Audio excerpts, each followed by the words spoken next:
Groton has a long history of residents who served our nation. Stay tuned as we take a look at the many unique memorials dedicated to our brave men and women on this week's edition of Welcome to Groton.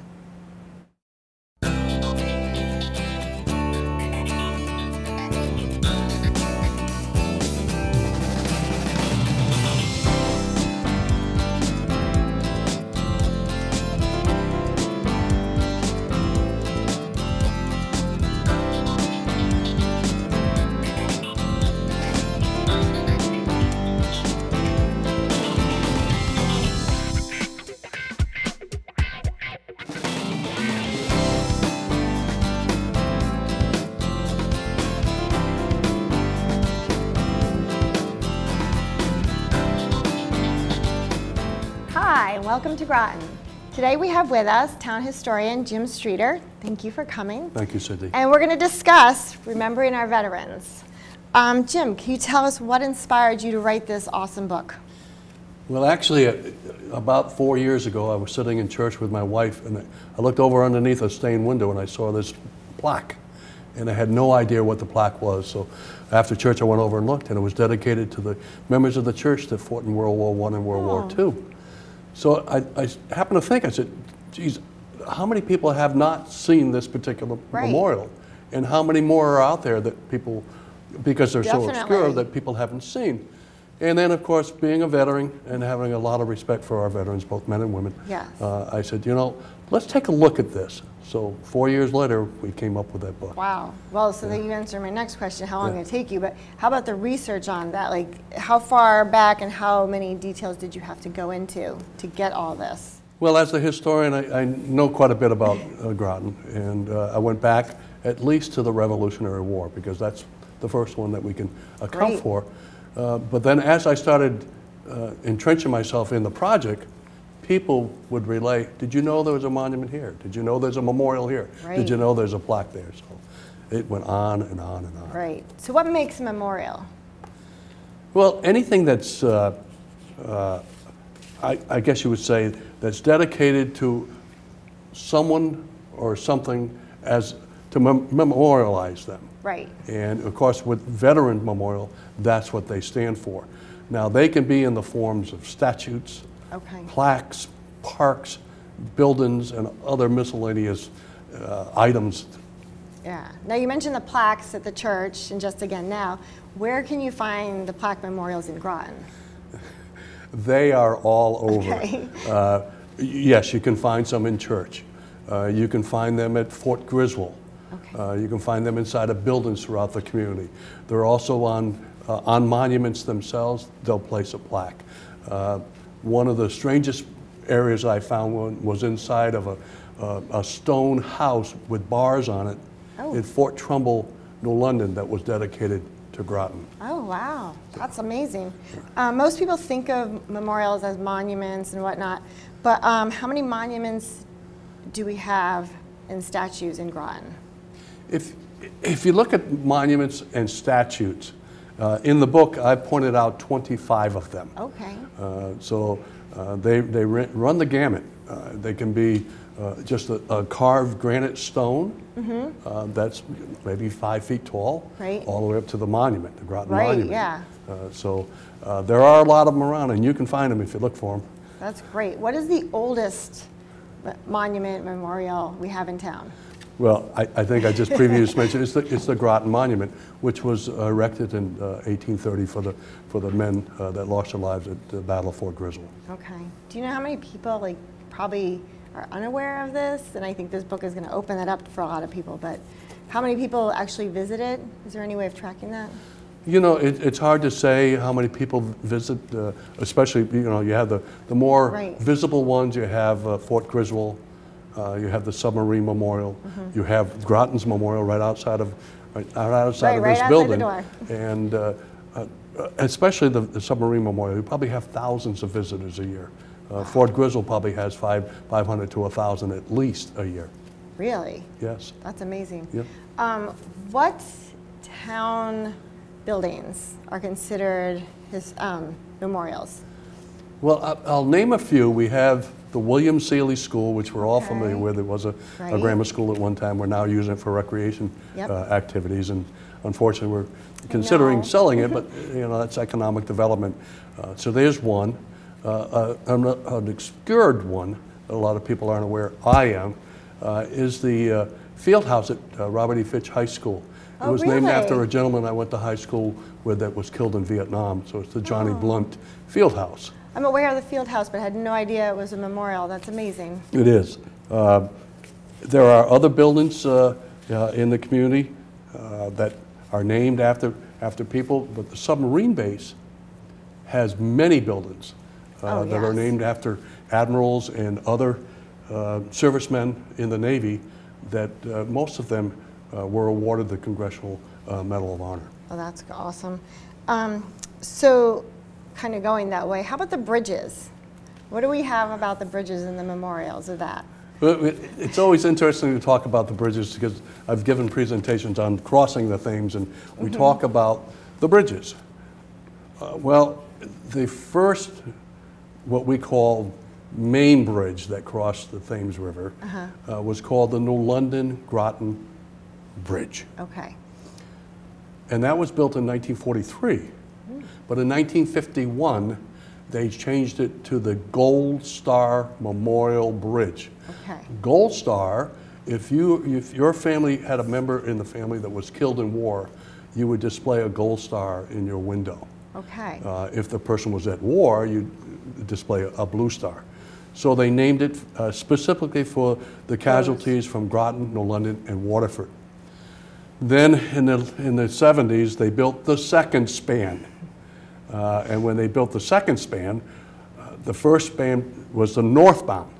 That maintained its name as the Gold Star Memorial Bridge. Okay. The southbound lanes was named the New London Groton Bridge.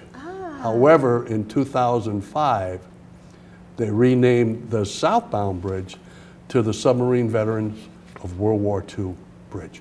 Okay. So that's now- where so the both of confusion them are comes named- in. Okay. I get that now. There was a little confusion there. So. Yes. Huh. Okay. So with that, you know, down by the bridge, it makes me think of that particular submarine memorial right there. Can you mention that one? Because I don't think a lot of people give that much notice. That is a national park. The veterans of the submarine veterans of World War II established that. And it's called the Submarine Veterans of World War II Memorial Park.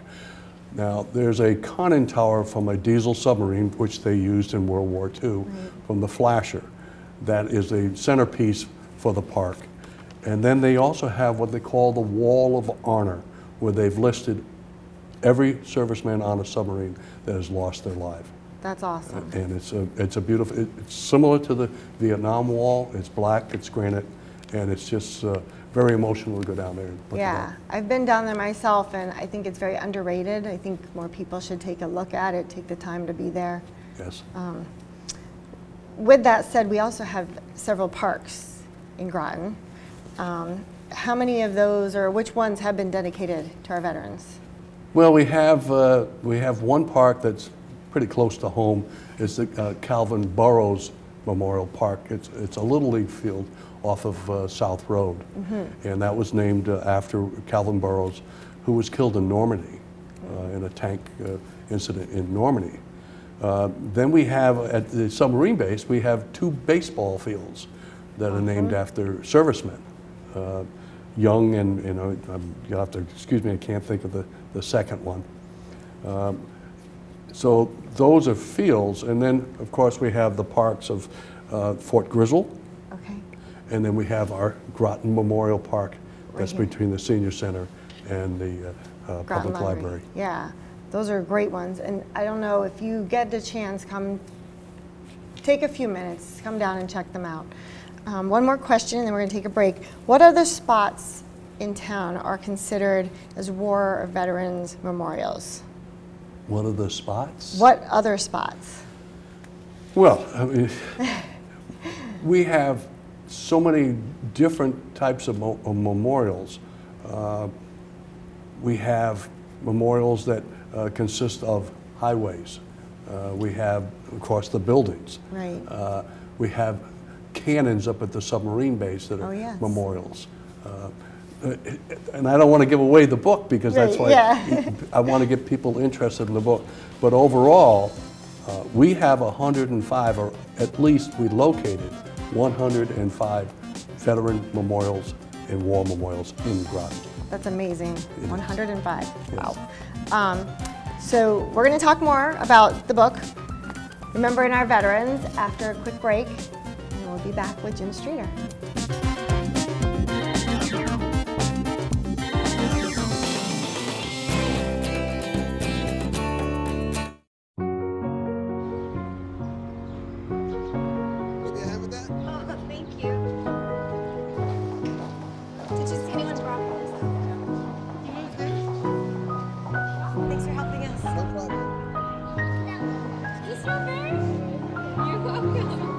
We'd do anything for kids.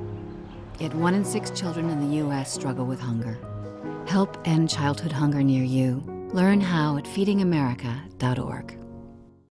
If you're talking, they will hear you. Why are we getting killed like this? Kyle's not here. Got caught drinking beer in the park a couple of nights ago.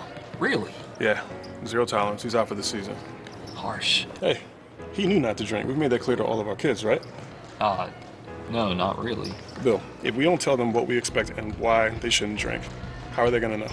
Talk. They hear you. For more information, visit underagedrinking.samhsa.gov. You try. We believe that when the community comes together, we can do great things. We're working to make Groton the healthiest and safest place for everyone. Hey kids, listen to your parents. We want you to have the facts and the best tools to keep you safe. We know there is a lot of confusing talk about drugs in the media. Parents, we know you have a tough job to do, teaching your kids about alcohol and drug abuse. We're here to help you. Let's work together to change community norms about drugs and alcohol. Help us out. Volunteer. Donate. Find us at Groton Prevents and join us.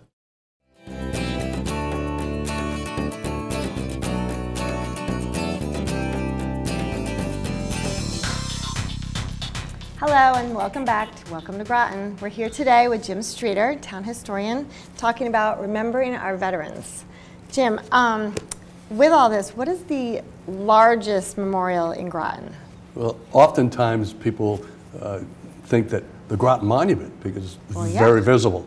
But we also mentioned earlier the Gold Star Memorial Bridges, so they would be longer because they're about a mile long. Okay. But actually the longest one is the Submarine Veterans Highway, which runs from the shopping center all the way out to Preston. So it's about 4.5 miles long. That's the largest one we have. Wow, I didn't even think of a road. Yeah. So are there any other roads in Groton that are memorials? Sure there are. We have the Gold Star Highway, which connects to the Gold Star Bridge. It used to be like 184 that went up to the Gold Star Memorial Bridge. We have Colonel Ledyard Highway, named after Colonel Ledyard from the Fort Griswold battle. And interestingly, I discovered one in Noank. It's an intersection, Ward and Mosier Streets, and they're named after two World War I veterans over there. And then there's another one that's kind of obscure. It actually connects with 95 in Groton, is the Jewish Memorial Highway.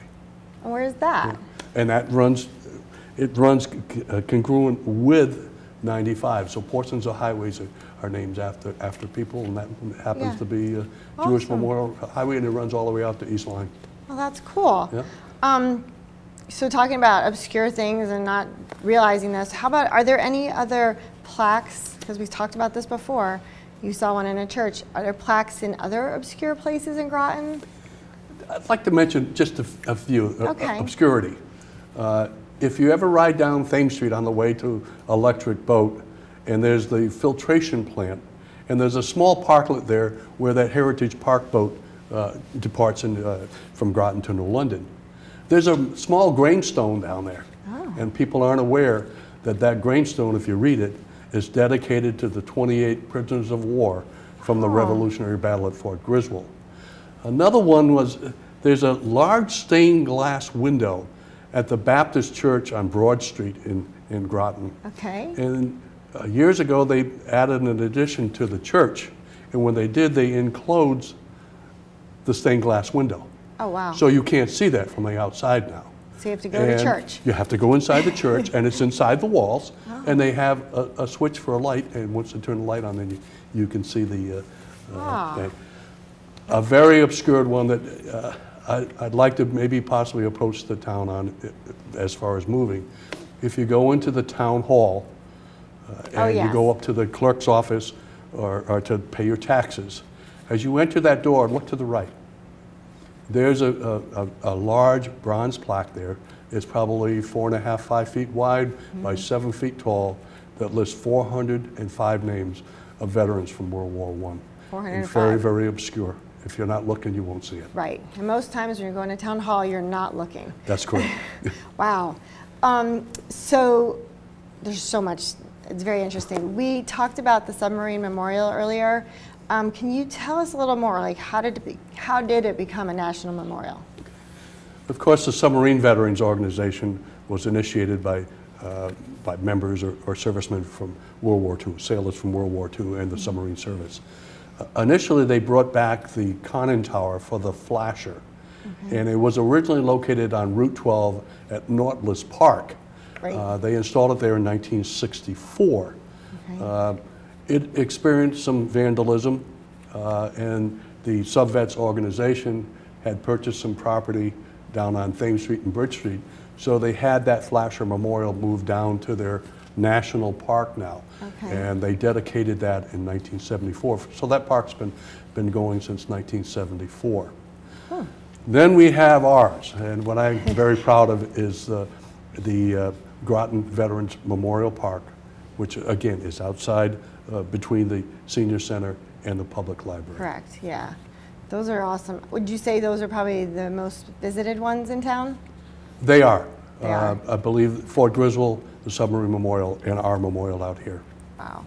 So, looking through your book, you have so many mentioned in here. Are there any that you have found that were kind of lost? There have been several that were lost. During World War II, even World War I, many of the districts would have wooden plaques that listed the names of the community members that were participating in the wars. And of course, those were all replaced. Right. There was a very large one up at Fort Griswold that was replaced by a granite stone. There's one on Route 215 in Noank that's been replaced. So those are what we call lost memorials. Right. But I can give you a couple stories. There was a cannon, a French cannon, that was dedicated to the veterans from World War I, Groton's veterans. That was down where the Flasher Memorial is right now, by the way. And it became deteriorated. It had wooden wheels. It fell apart. And at one time it was kept, just the cannon portion was kept behind the Municipal building. Somebody came along and said, we'd like to restore it. And then once we restore it, we'll use it in parades, local parades. And that was a great idea. Unfortunately, the person restored it, had the new wooden wheels made down in Amish country, and then sold it for about $10,000. Oh, wow. So we lost that one. Oh, man. And then one that I'll speak to is we had a Veterans Memorial Highway for 3 months. Okay, do tell. It was at the top of Fort Hill when they expanded the road. It used to be Brook Street. They expanded and widened the road, and they had meetings, they had public hearings, and the community members from that area wanted to name it Veterans Memorial Highway. Right. So it was approved, it went to the state approved it, and then another portion of the community came in and said, no, we'd like to have it named Groton Long Point Road. Oh. So it only lasted 3 months. Aw, that's So that's too a bad. lost memorial. Aw, bummer. Not lost, but are there any memorials that aren't located in Groton? Yeah, surprisingly. We have 2 Civil War memorials, one in New London and one in Norwich. The one in New London was dedicated to the 21st Regiment of Volunteers, Connecticut Volunteers, and many members of Groton were in that regiment, including Groton's only Medal of Honor winner, Robert A. Gray. And then I was approached giving a presentation on monuments. This is how we locate them, by a young man who was 17 years old. He said, Mr. Streeter, are you aware there's a Civil War monument in Norwich? and we researched that. It was for the 26th Regiment, and the best I can determine, there were over 50 members of Groton that participated in that regiment. Wow. So we have that, and then one that you wouldn't even think about, and everybody passes it frequently into London, is the Soldier Sailor Monument. If you look at that monument, they included Groton in it because Groton members were part of the soldiers and sailors from the area. Okay, that's fascinating. Who takes care of all these memorials? Who's? Well, the submarine veterans take care of the Submarine Veterans Memorial. Right. And I believe the city of Groton also helps with that. Okay. The town of Groton takes care of our Groton Memorial. The state of Connecticut takes care of Fort Griswold. Okay. The smaller monuments, some of the communities themselves, as well as veteran organizations, they kind of take care of them. But there's a few that aren't taken care of, and I think that's maybe a project I should take on and see if we can get some interest in doing Another that. project for Jim. Speaking of your projects, in your book, you dedicated, you dedicated the book to William Hart. Can you tell me more about him and why you dedicated this book to him? Bill Hart was a real gentleman. He was a veteran of Korean War. He lost a leg in Korean War. Oh. He was very civic-minded. He was on the city council at one time. He was very, very, very instrumental in developing the park that we have outside of here. Oh, wonderful. And his grandchildren and children were very pleased that we dedicated the book, but it's well-deserved. Of course. Oh, well, I'm glad you did that then. If someone wants to learn more about your book, about the Groton Wars and Veteran Memorials, where can they get a copy of this book? Right now, we have it. It's available at Buford's Restaurant on Bucquonuck Road. Okay. Ken's Tackle Shop, which just happens to be my sister's store. Okay. On Thames Street in Groton. And then the Groton Public Library will also have them. Okay. Something that I kind of neglected and I wanted to ask you about, how about recent conflicts and veterans from that? How has that been touched on? We have, in our park, the Groton Park, we have 6 granite panels. They're 4 foot by 8 foot long. And the last one we installed, we established a committee about 3 years ago, was for the veterans from the Persian Gulf Wars, Afghanistan, and Iraq. Okay. That's been established. Along with that, there's another panel. One of the other panels lists the 67 casualties that we have in Groton. And by the way, Bill Hart was the one that researched all of those. Wow. And they include everybody from World War I to the Vietnam War. That's amazing. Jim, you have so much in here and so much to share with us. So this book, you published yourself. Yes. Remembering Our Veterans. Again, you said where it's located. Anything else you're up to? No, I think we've pretty much covered it all. It's been an honor to do this, and I think that what it does, it points out that we have not forgotten our veterans. No. They are so important to us, and Groton's population that's always stood up and come forward and put their best foot forward for us, for our country. I agree. Yeah. Well, thank you so much for being here today. Again, this is Remembering Our Veterans, a directory of Groton's veterans and war memorials. And thank you all for joining us today, and welcome to Groton. Jim, thank you so much for being here, and I look forward to talking to you again. Thanks, Cindy. Thank you.